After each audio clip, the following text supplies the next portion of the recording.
Hello दोस्तों इस video में मैं आपको बिहार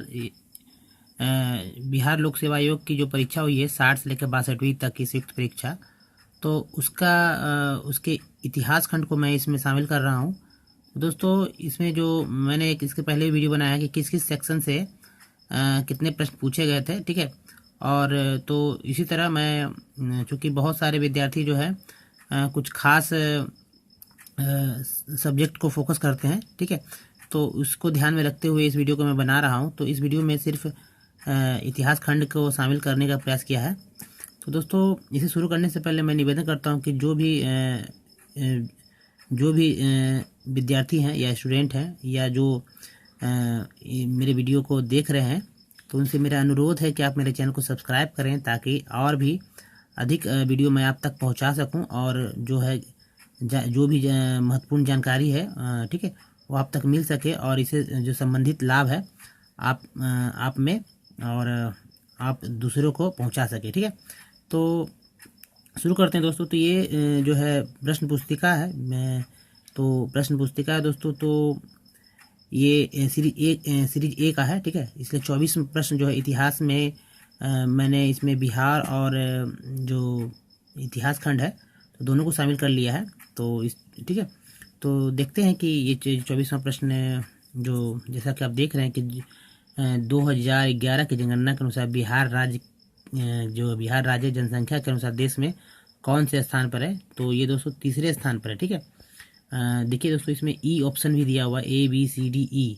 ई यानी कि उपरोक्त में से कोई नहीं और ऑब्लिक है या अगर मान लीजिए कि रहता कि आपको लगता कि नहीं इसमें से 2 भी है 3 भी है इस तरह से, तो कोई भी इसमें आपको चुनना होता, उपरोक्त में कोई नहीं। और अगर ठीक है, अगर ये 1 2 3 4 मतलब प्रथम द्वितीय तृतीय चतुर्थ में से कोई नहीं रहता तो आप उपरोक्त में से कोई नहीं चुनते। लेकिन अगर इसमें से 1 2 आपको संशय लग रहा है तो उपरोक्त में से ये दूसरे प्रश्न के लिए इस प्रश्न में ये ऑप्शन लागू नहीं होंगे कि उपरोक्त में से कोई नहीं, ठीक है। तो उपरोक्त क्षमा करें, उपरोक्त में से कोई नहीं इस प्रश्न में लागू होंगे, लेकिन उपरोक्त में से एक से अधिक जो है इसमें जो है लागू नहीं होंगे। ये किसी और प्रश्न के लिए है, लेकिन दोनों का जो है दोनों ऑप्शन जो है एक ही ई में ही दे दिया गया है। तो वे कहीं और लागू किसी और प्रश्न में लागू होंगे। ये ऐसा BPSC ने इसलिए किया है कि बार बार आयोग पर केस किया, हाईकोर्ट में केस किया जाता था। इसी से बचने के लिए इस तरह का जो है उन्होंने उपाय निकाला है, ठीक है। तो नेक्स्ट प्रश्न देखते हैं दोस्तों जो कि इतिहास से है, ठीक है। तो ये दोस्तों ये है 31वां प्रश्न है। 24 के बाद सीधा 31वां है, चूँकि इतिहास यहीं से स्टार्ट है, ठीक है। तो ये है निम्न में से किस हड़प्पा कालीन स्थल से हल का टेराकोटा प्राप्त हुआ है। तो ये दोस्तों बनवाली है, ठीक है। टिक किया हुआ दोस्तों, हो सकता है चूँकि ये प्रश्न है, ये प्रश्न पत्र है, टिक किया हुआ है तो गलत भी है सही भी है, लेकिन जो मैं आपको बता रहा हूँ सही बता रहा हूँ। हालांकि दोस्तों ये जो प्रश्न है और जो उत्तर है ये संभावित उत्तर है, हालांकि ये सही ही है, लेकिन फिर भी आयोग द्वारा जो उत्तर दिया जाएगा उसे ही माना जाएगा, ठीक है। तो खैर ये सही है बनवाली। तो बनवाली से ही हल का जो है वो एक मिला है, ठीक है। हल का एक मिट्टी का हल बना हुआ एक जो अवशेष हैं वो खुदाई में मिले हैं, बनवाली से मिले हैं, ठीक है। हालांकि बहुत सारे दोस्तों ने कालीबंगा में भी टिक मारा है, तो ये कालीबंगा नहीं होगा, ये श्योर बनवाली ही है, ठीक है। क्योंकि कालीबंगा से किसी हल से संबंधित कोई भी अवशेष प्राप्त नहीं हुए हैं, ठीक है। तो इसमें अगर दोस्तों आप बहुत सारे दोस्तों को लग सकता है कि उपरोक्त में से एक से अधिक भी इसमें ऑप्शन आ सकते हैं, लेकिन इसी ऑप्शन के लिए ठीक है कि उपरोक्त में से कोई नहीं, ये जो ई ऑप्शन है इसमें दोनों लागू हो जाएंगे। उपरोक्त में से कोई नहीं, अगर आपको लगता है कि ABCD में से कोई नहीं है तो इसको ई को टिक लगाएंगे कि उपरोक्त में से कोई नहीं। यदि आपको लगता है कि ये जैसे कि बनवाली मैंने बताया आपका आंसर सही है और आपको लगता है कालीबंगा भी है, ठीक है, तो उसके लिए है ई ऑप्शन होगा कि उपरोक्त में से एक से अधिक। लेकिन ये ऐसा नहीं है, यहाँ पर जो है बनवाली से ही हल का टेराकोटा प्राप्त हुआ है। नेक्स्ट क्वेश्चन है दोस्तों कलिंग। तो ये कलिंग नरेश खारवेल का संबंध था। तो यहाँ दोस्तों 5 ऑप्शन है। तो महामेघ वाहन वंश है, चेदी वंश है, सातवाहन वंश है, रठ भोजक वंश है, और ये जो ई ऑप्शन है। ठीक है, तो दोस्तों इसमें जो बहुत सारे जो वेबसाइट पे या जो कोचिंग है उसके माध्यम से जो आंसर शीट तैयार किया गया है उसमें थोड़ा सा संशय पैदा कर दिया है विद्यार्थियों के बीच में। तो उसी संशय को दूर करने के लिए मैंने इस खंड को अलग से लिया है। ठीक है, क्योंकि इसके बारे में थोड़ा सा आपको अलग से बता पाऊँ, इसीलिए इस खंड को अलग से लिया है। तो दोस्तों इस कुछ जो कोचिंग में या बहुत सारे जो आंसर मार्केट में है तो उसमें महामेघ वाहन वंश को बताया गया है। ठीक है, जबकि ऐसा नहीं है, चेदी वंश है। तो ऑप्शन बी सही है इसका। तो देखते हैं कि कैसे। तो दोस्तों यह देखिए कि ये कलिंग नरेश जो है, कलिंग नरेश खारवेल कलिंग के तीसरे राजवंश चेदी वंश से, ठीक है, तो ये जो खारवेल है कलिंग के तीसरे राजवंश चेदी वंश का था। ठीक है, और संपूर्ण अभिलेख में खारवेल का जो नाम है इन उपाधियों, देखिए क्या कौन कौन सी उपाधि है, आर्य महाराज, महामेघ वाहन। देखिए दोस्तों जैसे ऑप्शन में महामेघ वाहन वंश कहा गया है, यहाँ महामेघ वाहन जो है इनकी उपाधि है।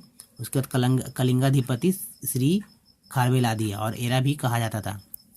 तो ये दोस्तों महामेघ वाहन एक वंश नहीं है, चूंकि एक उपाधि है। ठीक है, उसके बाद है यात्री जो शुंगयून है ने भारत की यात्रा की थी। हालांकि ये दोस्तों बहुत महत्वपूर्ण यात्री नहीं रहे हैं, और इतिहास में जो भी मार्केट में जो किताब उपलब्ध है तो उसमें इसकी चर्चा बहुत कम की गई है। शायद इसीलिए आयोग द्वारा इस तरह के प्रश्न पूछे गए हैं। लेकिन इसका सही ऑप्शन है, कुछ किताबों में मिलता है सही रिजेक्ट मिलता है कि 515 से 520 जो ईस्वी है, ठीक है, ये गुप्त काल का ईस्वी है। तो चीनी यात्री शुंगयू भारत की यात्रा पर आए थे। ठीक है, उसके बाद है दोस्तों नेक्स्ट प्रश्न जो है 34वां प्रश्न है, ये किस प्रकार की भूमि को अपृहत कहा गया? अपृहत, तो यहाँ ऑप्शन दोस्तों जैसा कि आप देख रहे हैं कि मिलता जुलता सब ऑप्शन है और निकट ऑप्शन है। तो दोस्तों बताते हैं ये क्या है। तो दोस्तों जैसा कि आप देख रहे हैं 34वां प्रश्न है कि गुप्त काल में 5 प्रकार की भूमि का उल्लेख मिलता है। गुप्त काल में 5 प्रकार की भूमि का उल्लेख मिलता है। क्षेत्र भूमि, देखिए कौन सी भूमि है, क्षेत्र भूमि, वास्तु भूमि, चारागाह भूमि, सील भूमि, अपृहत भूमि। तो ये दोस्तों क्षेत्र भूमि है ऐसी भूमि जो खेती के योग्य होती। वास्तु भूमि ऐसी भूमि जो निवास के योग्य होती थी। चारागाह भूमि पशुओं के चारा के योग्य भूमि। सील ऐसी भूमि जो जोतने योग्य नहीं होती थी। ठीक है, और अपृहत ऐसी भूमि जो जंगली होती थी। हालांकि ऑप्शन में दोस्तों यहाँ दिया हुआ है कि घने जंगल वाली भूमि, तो ऐसा नहीं मानेंगे क्योंकि घने जंगल तो है नहीं, जंगली भूमि। तो बिना जोती हुई भूमि, जंगली भूमि कैसी होती है? बिना जोती हुई होती है।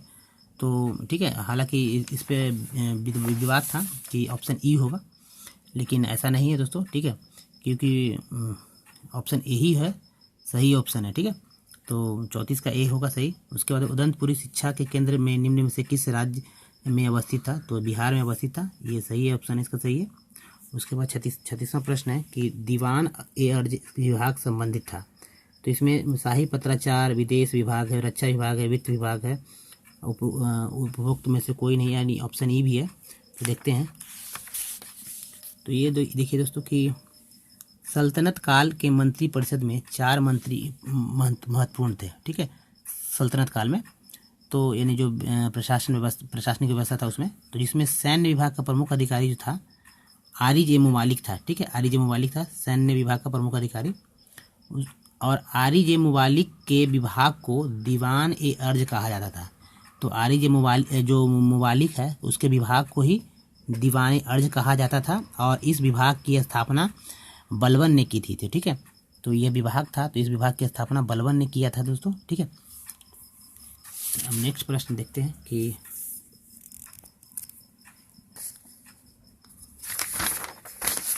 ये दोस्तों इसमें है बहमनी राज्य का संस्थापक कौन था? तो अलाउद्दीन हसन थे। तो यही अलाउद्दीन हसन था बहमनी राज्य का संस्थापक। उसके बाद है कि फारसी यात्री अब्दुल रज्जाक भारत किस राजा के शासनकाल में आया था? तो ये जो है कन्फ्यूजन वाले ऑप्शंस है, लेकिन देवराय द्वितीय जो है इन्हीं के शासनकाल में आया था। ऑप्शन सी सही है इसका, ठीक है। उसके बाद है 39वां है जसवंत और जो है दशावन प्रसिद्ध चित्रकार मुगल सम्राट के राज दरबारी थे। तो अकबर के राज दरबारी थे दोस्तों, ये अकबर के राज दरबारी थे, ठीक है। उसके बाद है ऑप्शन और भी है, तो ये ऑप्शन ए सही है। उसके बाद है निम्न में से संथाल विद्रोह कब हुआ था, तो ये डी सही है, 1855 से 56, ठीक है। उसके बाद सुरेंद्रनाथ बनर्जी को किस वर्ष भारतीय सिविल सर्विस से हटाया गया था, तो ऑप्शन ए सही है दोस्तों, 1874, ठीक है, 1874 में हटाया गया था इनको। उसके बाद है द्वैत शासन का जनक किसे माना जाता है, तो दोस्तों ये गोल किया हुआ मैंने, तो इसमें विवाद है दोस्तों, ठीक है। इस तरह के प्रश्न में विवाद है, और बहुत सारे जो मार्केट में प्रश्न आया है उसमें सर लियोनील कर्टिस को ही बताया गया है, ठीक है, लेकिन ये ऐसा नहीं है। हालांकि कुछ जो है जानकार वो बता रहे हैं लॉर्ड क्लाइव को, तो एक्चुअली लॉर्ड क्लाइव ही द्वैत शासन के जनक हैं। अब देखते हैं दोस्तों कैसे कैसे जनक है दोनों, मतलब लॉर्ड क्लाइव कैसे जनक है और सर लियोनील कर्टिस किस तरह नहीं है। तो दोस्तों ये देखिए द्वैत शासन के जनक, तो ये रॉबर्ट क्लाइव जो है, जो लॉर्ड क्लाइव हैं, रॉबर्ट क्लाइव, तो ये 1765 से 1767 में ये गवर्नर बन के आए थे, ठीक है। इसके पहले भी गवर्नर थे इसके पहले भी कंपनी में थे। तो ये सिर्फ द्वैत शासन के बारे में आपको बता रहे हैं यहाँ पर, ठीक है। तो ये गवर्नर थे बंगाल के, और सर लियोनील जॉर्ज कार्टिस इनका पूरा नाम है, और 1872 में इनका जन्म हुआ था, और 1955 में इनका मृत्यु हुआ। एक लेखक और वकील भी थे, ठीक है, ये एक अंग्रेज थे। उसके बाद है ये लॉर्ड क्लाइव। अब बताते हैं कि कैसे ये दो शासन के जनक थे लॉर्ड क्लाइव। तो लॉर्ड क्लाइव 12 अगस्त 1765 की इलाहाबाद की संधि, ठीक है, इलाहाबाद की संधि की लाभप्रद स्थिति के बाद बंगाल में द्वैत शासन कायम किया था, ठीक है, द्वैत शासन उन्होंने लागू कर दिया था। तो इसमें द्वैत शासन में दोस्तों वास्तविक शक्ति जो है कंपनी के पास थी, ठीक है, पर प्रशासन का भार जो है नवाब के कंधों पर छोड़ दिया गया था। क्लाइव की इस प्रशासनिक जो है व्यवस्था की विशेषता था कि उत्तरदायित्व रहित अधिकार, यानी उत्तरदायित्व नहीं रहेगा, ठीक है, और लेकिन अधिकार रहेगा, और अधिकार रहित उत्तरदायित्व, यही विशेषता था उसका। द्वैत शासन की विशेषता थी उत्तरदायित्व रहित अधिकार और अधिकार रहित उत्तरदायित्व थी, ठीक है। उसके बाद देखते हैं कि ये देखिए दोस्तों कि ये सर लियोनील कर्टिस के संबंध में बताते हैं कि ये भारत शासन अधिनियम जो है 1919, तो इससे संबंधित है। लियोनील कर्टिस का संबंध भारत शासन अधिनियम 1919 से संबंध है इनका, और इस कर्टिस ने इस अधिनियम में द्वैत शासन के संबंध में बहुत महत्वपूर्ण विचार यानी आइडिया जो है, उनको आइडिया जो है वो देकर अपनी उपलब्धि हासिल किया था कि किस तरह से द्वैत शासन में जो लागू किया गया है, तो उस समय जो उपाय उन्होंने दिया था। तो इस तरह से ये ऑप्शन में हट जाते हैं दोस्तों, ठीक है। तो लॉर्ड क्लाइव ही है। उसके बाद है दोस्तों कि अखिल भारतीय किसान कांग्रेस का गठन जो है 1936 में हुआ था। हालांकि कहीं कहीं अखिल भारतीय, इसी प्रश्न में अखिल भारतीय किसान सभा का नाम दिया गया, कांग्रेस नहीं सभा, तो ये कन्फ्यूजन के हैं। लेकिन दोस्तों जो है अखिल भारतीय किसान कांग्रेस हो या सभा हो, तो ये 1936 में ही इसका गठन किया गया था, ठीक है। उसके बाद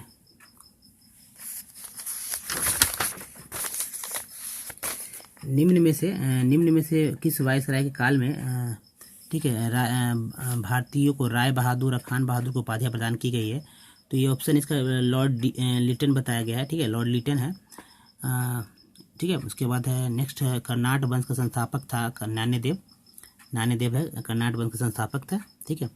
उसके बाद बिहार के प्रथम मुस्लिम विजेता कौन थे, तो इल्तुतमिश ऑप्शन में नहीं है दोस्तों, ठीक है, लेकिन इसके बारे में मैं आपको बताता हूँ कि इल्तुतमिश सही नहीं है, बख्तियार खिलजी ही सही होगा, क्योंकि कुछ लोगों का कहना है कि इल्तुतमिश से सबसे पहले जो है सल्तनत मतलब मुस्लिम शासक था, इसलिए इसने यहाँ पर अपना शासन किया था, लेकिन ऐसा नहीं है। कुतुबुद्दीन ऐबक के जो ने कुतुबुद्दीन का जो सैन्य जो सेनापति था, ठीक है, हाशमुद्दीन, इसको अवध और बनारस का कार्यभार दिया, मतलब कि भार दिया गया था। तो उसका ये बख्तियार खिलजी जो है सहायक सेनापति था, और इसने ही बिहार में प्रथम आक्रमण किया था। तो बाद में कुतुबुद्दीन ऐबक ने उसको इजाज़त दे दी थी कि और भी कई जगह वो आक्रमण कर सकता है, जिसके बाद उदंतपुरी वगैरह के ऊपर उसने हमला किया और उसको नष्ट कर दिया था, ठीक है। तो बिहार का प्रथम मुस्लिम विजेता बख्तियार खिलजी ही है। और अली मर्दान जो है दोस्तों, अली मर्दान ने जब वो बख्तियार खिलजी बीमार था तो इसने अली मर्दान ने बख्तियार खिलजी की हत्या कर दी थी। तो अगर ऑप्शन बहुत नज़दीक है तो बख्तियार खिलजी ही होगा, क्योंकि बख्तियार खिलजी अली मर्दान संबंधित हैं एक दूसरे से, ठीक है। तो इस तरह बख्तियार खिलजी इसका सही होगा जवाब। उसके बाद है कि राजनीति रत्नाकर का लेखक है दोस्तों चंदेश्वर, ठीक है। बहुत सारे विद्यार्थियों ने ज्योतिषर भी मारा है, तो चंदेश्वर है। उसके बाद उद्बंत प्रकाश के लेखक है मौलिक कवि, और बहुत सारे विद्यार्थियों ने परमल भी मारा है दोस्तों, ठीक है। उसके बाद नालंदा बिहार का विध्वंस किया था बख्तियार खिलजी ने 1198, कहीं कहीं 1193 भी दिया जाता है, लेकिन 1198 में किया था नालंदा बिहार का विध्वंस, ठीक है। कर्नाट वंश का अंतिम शासक है दोस्तों हरि सिंह। हालांकि इसके बाद भी कुछ शासक रहे हैं, लेकिन जो मुख्य शासक हैं, ठीक है, हरि सिंह है, क्योंकि इसके बाद में राम सिंह, मती सिंह, श्याम सिंह, इस सब के नाम जो किताब है इतिहास की किताब उसमें उसका नहीं मिलते हैं, और आखिरी हरि सिंह ही है, इसलिए हरि सिंह ही सही इसका जवाब होगा। उसके बाद देखते हैं दोस्तों कि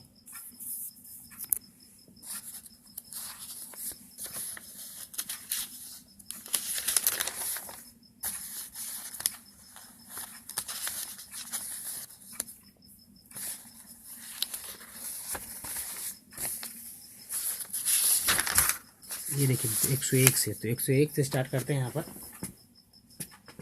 ये प्रश्न है 1857 क्रांति के दौरान बिहार के क्रांतिकारियों का नेता कौन था? तो बाबू कुंवर सिंह थे, ठीक है, ये सही है, बी ऑप्शन सही है। बिरसा को सोते हुए पकड़ा गया था, तो 3 फरवरी 1900 को पकड़ा गया है दोस्तों। हालांकि ऑप्शन बहुत सारे ई भी बता रहे हैं, लेकिन 3 फरवरी 1900 को पकड़ा गया है। उसके बाद मुसलमान यदि खुश और संतुष्ट हैं तो भारत में ब्रिटिश शक्ति का महत्तम बचाव होगा, यह डब्ल्यू हंटर ने कहा था, यानी ऑप्शन सी। उसके बाद 104 है कि मुझे विश्वास है कि कांग्रेस अपने विनाश की तरफ जा रही है, और मेरी यह बड़ी इच्छा है कि भारत में रहते होगी कि इसके शांति प्रिय निधन के लिए मैं इसका सहायक बनूं। ये किसने कहा था, लिखा है? तो ये लॉर्ड कर्जन ने लिखा है। हालांकि डफरिन ने भी लिखा है, डफरिन ने भी कहा था कांग्रेस के बारे में, ठीक है। ये कुछ मुट्ठी भर संतोष नेताओं का ये एक संगठन है। हालांकि कांग्रेस के गठन में डफरिन का ही हाथ था, लेकिन यहाँ जो ऑप्शन है, ऑप्शन के अनुसार जो है सी होगा, लॉर्ड कर्जन सही होगा, ठीक है। उसके बाद दोस्तों 105वां प्रश्न है कि किसने यूरोपियन नील बागान मालिकों द्वारा किसानों के शोषण की तरफ से गांधी जी का ध्यान आकर्षित किया था? रामचंद्र शुक्ल ने। ये लखनऊ में जाकर उन्होंने 16 में इन्होंने ध्यान आकर्षित किया था, राजकुमार शुक्ल ने, ठीक है। उसके बाद है कि 1936 में लखनऊ में अखिल भारतीय किसान सभा का प्रथम अध्यक्ष किसे चुना गया था?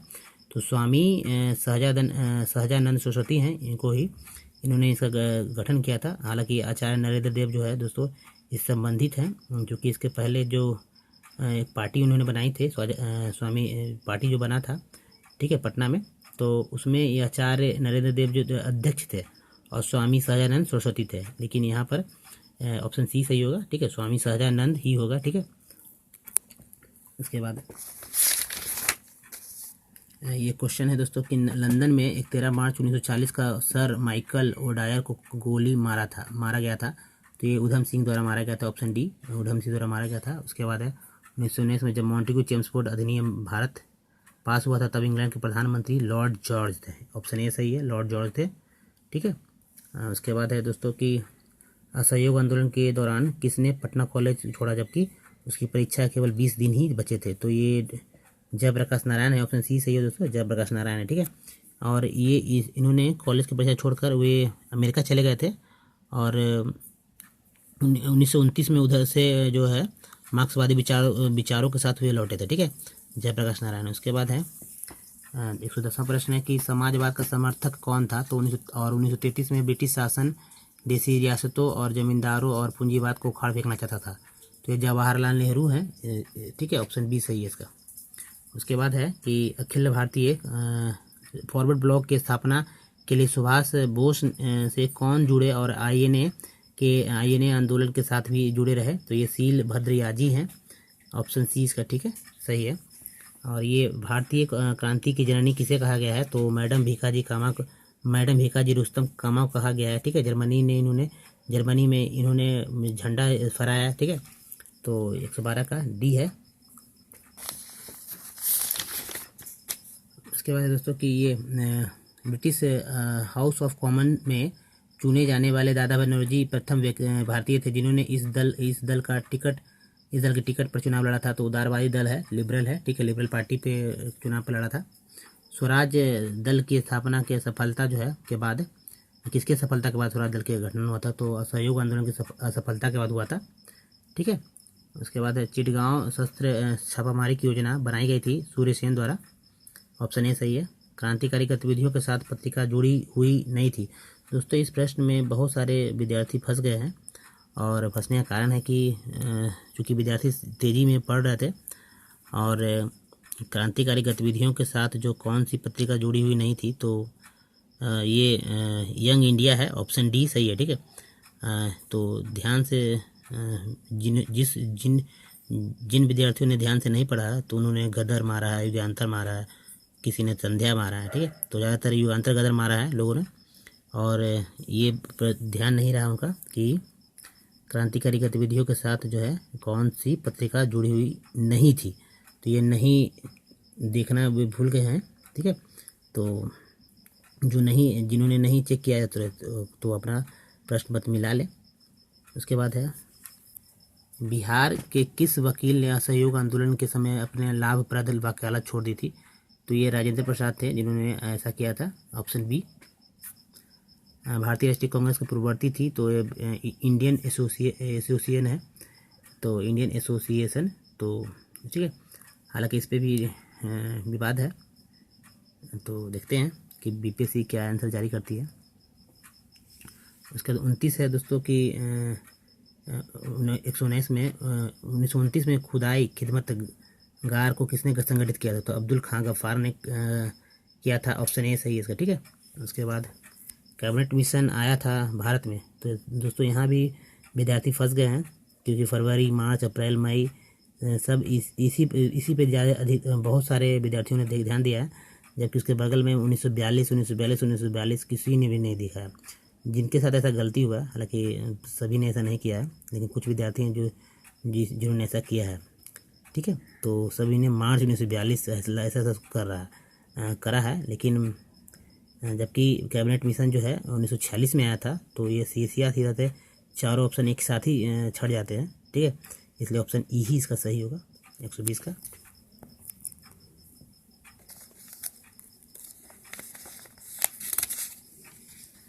तो दोस्तों इस वीडियो में सिर्फ यही था, क्योंकि ये इतिहास के सारे प्रश्न यहाँ समाप्त होते हैं। मेरा नेक्स्ट वीडियो देखें और मेरे चैनल को सब्सक्राइब करें ताकि और भी वीडियो आप तक पहुँच सके। धन्यवाद।